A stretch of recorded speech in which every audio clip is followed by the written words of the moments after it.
তো আমার মতন বোকা তোমরা কেউ হইও না। কারণ হচ্ছে আমি তোমাদেরকে বলি, আমি যখন প্রথম ফেসবুকে ঢুকি, আজ থেকে 1-1.5 মাস আগে হবে।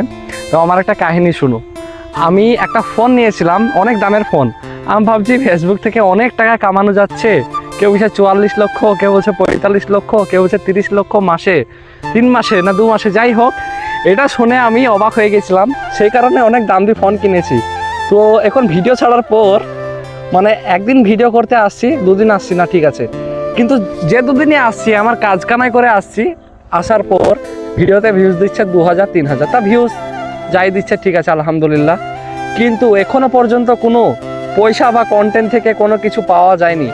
আশা করছি ভবিষ্যতেও পাওয়া যাবে না এতে পয়সা। কারণ হচ্ছে ফেসবুক কোম্পানি এতটাই মানে খারাপ হয়ে গেছে। 1 মিলিয়ন ভিউজ মানে 10 লক্ষ মানুষ, 10 লক্ষ মানুষের দেখা মানে একটা খানিক ব্যাপার না, বিরাট একটা ব্যাপার। তো 10 লক্ষ মানুষের দেখার পর সেই ভিডিওটা যদি কন্টেন্ট মানে সেই আইডিটা যদি কন্টেন্ট মনিটাইজেশন থাকছে, তাহলে সেই ভিডিওটা থেকে টাকা দিচ্ছে 800-900 ইন্ডিয়ার টাকায়, আর বাংলাদেশের সামথিং 1000-1100 এরকম। তা 10 লক্ষ মানুষে দেখার পর যদি এই 1000 টাকা বা 800-900 টাকা পায় মানুষে, একটা সারা দিন খেটে ভিডিও বানানো, একদিনে ভিডিও হয় না, একটা 2-4 দিন 2-5 দিন লাগে। তো যাই হোক, ভিডিও করার পর অনেক খাটনির পর যে খাটনির সফলতা পেয়ে যায়, যাওয়ার পরও কিন্তু সেখানে কোনো আর্নিং এখন মানে নাই, একবার নাই বলতেই চলবে।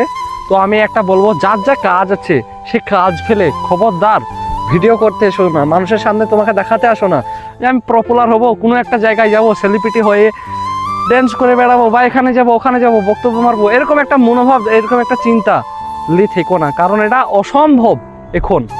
আর সম্ভবটা যদি করতে চাও, তবে তোমাকে অন্তত 2 থেকে 3 বছর মানে বেকার থাকতে হবে। আর বেকার থাকলে তোমাকে 2 থেকে 3 বছর কুকুরের মতন থাকতে হবে।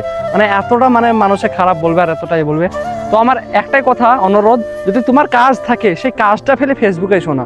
যদি কাজ না থাকে, বাড়িতে বসে থাকো, কোনো কাজ নাই, কোনো কিছু করছো না, তাহলে তুমি ফেসবুকে এসো। কিন্তু ফেসবুকে আসার আগে একবার ভেবে নিও যে কেনে যাচ্ছি ফেসবুকে, কিসের লেগে যাচ্ছি। তুমি টাইম নষ্ট করবা, সেখানে যদি তোমার কোনো না দাম থাকে, তোমার যদি আর্নিং না থাকে, তোমার যদি পয়সা না পাও, তোমার যদি মূল্য না থাকে, সেখানে কেন যাবা তুমি?